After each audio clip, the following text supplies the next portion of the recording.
consumer prices are rising faster than at any time from 1980 to just before COVID. So they're going to be cutting into a higher consumer price environment, and that means they will destroy the currency. Until now, they've always only cut into what they call recessions, when consumer prices stop rising and you have this huge banking crisis. So you can pick, I'll save the banks, and the currency will level out in consumer prices. But now they can either trigger hyperinflation by cutting to zero in an environment of very fast rising prices, or they can not cut at all and let the banks fall, and then everything goes with it, and all prices fall, consumer prices too, but they fall the slowest compared to everything else, including assets like stocks, bonds, Bitcoin, all those other things. Consumer prices still fall, but however it goes, it doesn't make a difference for gold and silver holders, because all the purchasing power goes into those metals anyway. I want to talk about this in the context of course, gold being money and the dollar only being a derivative of it. And that's always hard. I keep going back to that because that's the number one message, but it's hard to keep it in your head and to take it seriously. Like, people treat it like, oh, it's just a religious statement, like, God is one, whatever, but you don't really know what that means. But you have to understand what it means that gold is the money. If the gold is the money, then every time the price of gold moves, it's revaluing the dollar. Gold doesn't actually get revalued. The dollar is being revalued. Now, the question is, are we talking about statutory revaluation or market-based revaluation? You just cited two examples, one being 1933, which was statutory, right? FDR just decided, maybe on some advisement, maybe on a whim. I remember I read when I was turning libertarian when I was younger, I was reading one of Glenn Beck's books, decide if he's the path I wanted to go on. Ultimately, no, he wasn't. He was an influence, but I never really went down his path. But he was talking about, I think in his book, Broke, how FDR just decided on a whim to make it 35. I don't know, he was just like flipping numbers in his head and he decided that was the one. Could be true, I don't know. And then you were talking about the revaluation in 1980, where the price of gold in the market that you could get a gold coin for to shop was what was being revalued, and that hit 872 or 850, wherever you want to count the top. And ultimately, these are really the same thing. Right? They're brought about in different ways, and that's but they are monetarily speaking, what is happening in the monetary system. It's the same thing. It just the difference is who's acting upon it. Like if a 50 kilogram weight drops on your head, you're not going to really care that much if it was, like, say, a meteor from God, or let's say somebody had sinister would drop something on your head from 100 feet above you, or drop the piano on you. Either way, you're dead. It doesn't make a difference. So, in 1933, during the Great Depression, Franklin D. Roosevelt redefined the gold-dollar relationship. By decree, gold was raised from $21 to $35 per ounce, a 66% jump. Almost immediately, deflation gave way to double-digit inflation, empowering Washington to expand credit and spending. What looked like free money carried long-term consequences. Citizens lost trust, and inflation reshaped the economy. This episode demonstrates how governments exploit gold's anchor to reset the system. It wasn't gold changing in value, it was the dollar being forcibly weakened. The precedent still echoes through today's monetary policy debates. So I don't think we're going to have a statutory gold revaluation. And what happens during a statutory gold revaluation? Well, you look at the price inflation statistics, which we have from the 1930s. And in April 1933, I think the deflationary, and I'm talking about consumer prices, the deflationary statistics were something like -9% a year. And then by about 10 to 12 months after the revaluation from 21 to 35, price inflation shot up to positive 10, 15% or something like that, like a huge move. And really that was the point, because by revaluing, that gave FDR's government, or the Fed under him or beside him or whatever, the ability to print more money based on that gold revaluation, and then the inflation came from there. But in 1980, it was by the market itself, when the market decided that the other stuff on the Fed's balance sheet was not trustworthy. So it bid up the value of the gold to back the rest of the assets on the Fed's balance sheet, which is mostly debt, to 100%. And that made the rest of the debt trustworthy. Now the question is, what percentage of gold backing the rest of the Fed's balance sheet would make the rest of the treasuries trustworthy to hold for people. And if we go to the 1980 numbers, it's something like $40,000 to $50,000. So, people think of that number and they're like, oh, this guy's a crazy gold bug. But it happened before. And once it happens, I'm going to get rid of my gold. I'm going to buy stuff. I'm not going to buy dollars. I'm not going to sell it for dollars. I'm going to buy things. And I'm going to call it the end of this game. I'm going to move on with my life. And we'll see what I do after that. But I know where the bell is because we've had 1980. So that's what I'm waiting for. Unlike Roosevelt's statutory move, 1980 was a market revolt. Inflation soared into double digits, confidence in the Federal Reserve collapsed, and gold surged to nearly $850 per ounce. At that moment, investors demanded gold to offset a balance sheet built on debt. It wasn't Washington calling the shots, it was the market. The surge forced policymakers to restore credibility with interest rates above 15%. That era reminds us, when markets lose faith in paper promises, gold takes command. Today's debt burden and inflationary pressures bear striking similarities, raising questions about whether history is poised to repeat. It's not dollars. There are different kinds of dollars out in existence, right? There's the monetary base, which is the stuff that's on the Fed's balance sheet. Right, when the Fed buys an asset, it creates new dollars and gives them to whoever gave them the asset. Those are that's base dollars. And then you have commercial bank deposits, which are created through loans and other activities, which are built upon that base. So the number 40, 50,000 is based non-commercial bank money and not on the M2. The M2 is base money plus all the loans that are made piled on top of it.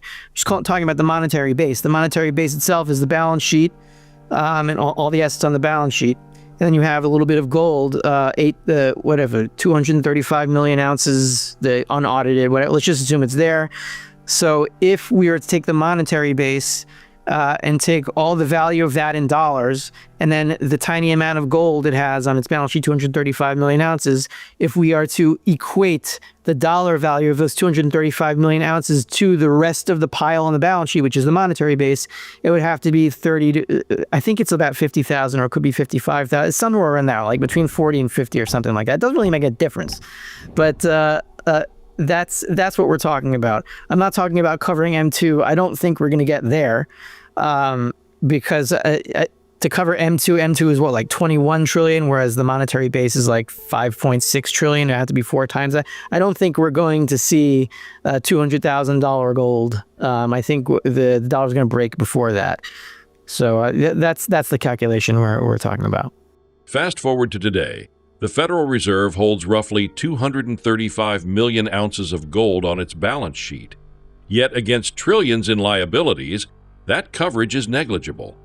To fully back the monetary base with gold, prices would need to soar into the $40,000 to $50,000 range per ounce. Skeptics call this fantasy, but precedent proves otherwise. Gold hit $850 in 1980, equal to over $3,000 today in inflation-adjusted terms. With debt at record highs and fiscal discipline absent, a revaluation, statutory or market-driven, is not speculation, it's mathematics. The only uncertainty is when the adjustment will strike. There is no getting the government's fiscal situation under control without destroying the banking system. The government, it's hard to say how much they believe in what they're saying, these position papers, and how much is propaganda and how much they're just making it up. I don't know, but the way that they're thinking about it, they say, look, we have this gold. It's not really 42. If we just stop lying, then we have all this free money and we don't have to raise taxes and we don't have to increase the debt. It seems like free money, right? How could you go wrong? And if you don't understand that gold is money, and if you revalue the gold dollar ratio, you're not changing what money is, you're changing what the dollar is. And if you change what the dollar is, that affects all prices down the line very quickly, not overnight, but within months. When FDR did it, it was a 66% revaluation. It took about a year to get to maximum price, consumer price inflation. So if you don't, I don't think anyone in the government understands that gold is the money right now. And because they don't understand that, they see this as like a mathematical trick that can just, give them manna from heaven, free money. And they say like, why don't we just do that?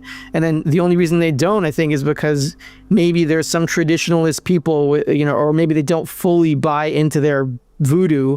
And they're like, maybe this is not such a good idea. It's like Louis C.K.'s famous comedy bit, of course, but maybe, of course, free money is great, but maybe destroying the dollar isn't such a good idea. They're not sure about it. So we'll see what they do. And if they don't do it, the market's going to do it anyway. The Federal Reserve now faces an impossible choice: save the banks or save the dollar. Cutting interest rates while prices are still climbing risks igniting runaway inflation. Refusing to cut could trigger banking failures and systemic collapse. Either path threatens the credibility of the currency itself. This is the essence of today's monetary paradox. One pillar must fall. Historically, such tension leads to gold repricing as confidence shifts from paper assets back into tangible value. Signals like widening gold futures spreads and global central bank gold buying suggest this shift is already underway. When we start playing the inflationary game, you are playing the game of the currency versus the banks. You can save one but not the other. And now as you go up the pyramid, you can juggle, right? So as we go up the pyramid, this pyramid, let's say it started in 1933 with that initial revaluation, then you can juggle that pyramid and only hike when price inflation goes higher, when consumer prices go higher faster, and cut only when they stop accelerating as fast. And the reason you can keep juggling is because of the analogy that I often use, the apple tree, the orange tree in your backyard, right? If you have incredible production, you don't notice that your neighbor is stealing from you. But if your neighbor invites his cronies to his your backdoor neighbor, and they want to eat more and more and more oranges, which is the equivalent of the government growing bigger and bigger and bigger, because that's how it always happens, then you can keep consumer prices lower by increasing productivity. But there's a point where you can't increase productivity any longer, and you're overburdening the slaves, and they can't make the tree any more productive. So at that point you have to start cutting into an accelerating consumer prices environment, which is where the Federal Reserve is headed now, because this is what just happened like a week or two ago, right? They were urging Powell the Trump administration was urging Powell to cut, and he was saying, he hinted no, he's not going to do it because consumer prices are rising too fast. And then he came out in Jackson Hole and said, well, we're going to cut now, and then gold and silver jumped. Consumer prices are rising faster than at any time from 1980 to just before COVID. So they're going to be cutting into a higher consumer price environment, and that means they will destroy the currency. Until now, they've always only cut into what they call recessions, when consumer prices stop rising and you have this huge banking crisis. So you can pick, I'll save the banks, and the currency will level out in consumer prices. But now they can either trigger hyperinflation by cutting to zero in an environment of very fast rising prices, or they can not cut at all and let the banks fall, and then everything goes with it, and all prices fall, consumer prices too, but they fall the slowest compared to everything else, including assets like stocks, bonds, Bitcoin, all those other things. Consumer prices still fall, but however it goes, it doesn't make a difference for gold and silver holders, because all the purchasing power goes into those metals anyway. The lessons of history are clear. When governments or markets reprice gold, the dollar loses ground.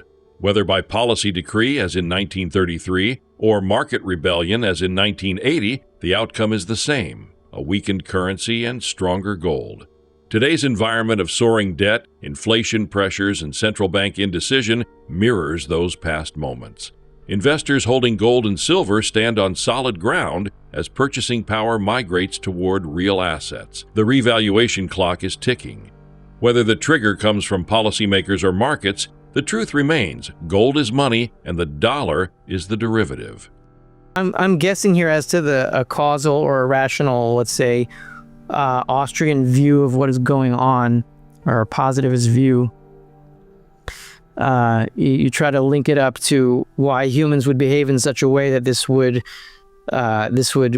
precede a financial crisis. So I think what you're talking about is there was a chart that I saw on Gold Charts R Us of the gold maturities from spot all the way to the farthest out future, and I noticed that in 2007 up to the 2008 financial crisis, the spread really got pretty thick.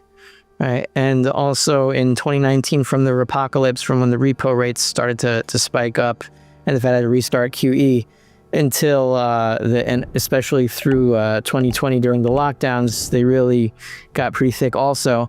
And they're doing it again. It's been that way since I think 2023, since the regional banking crisis.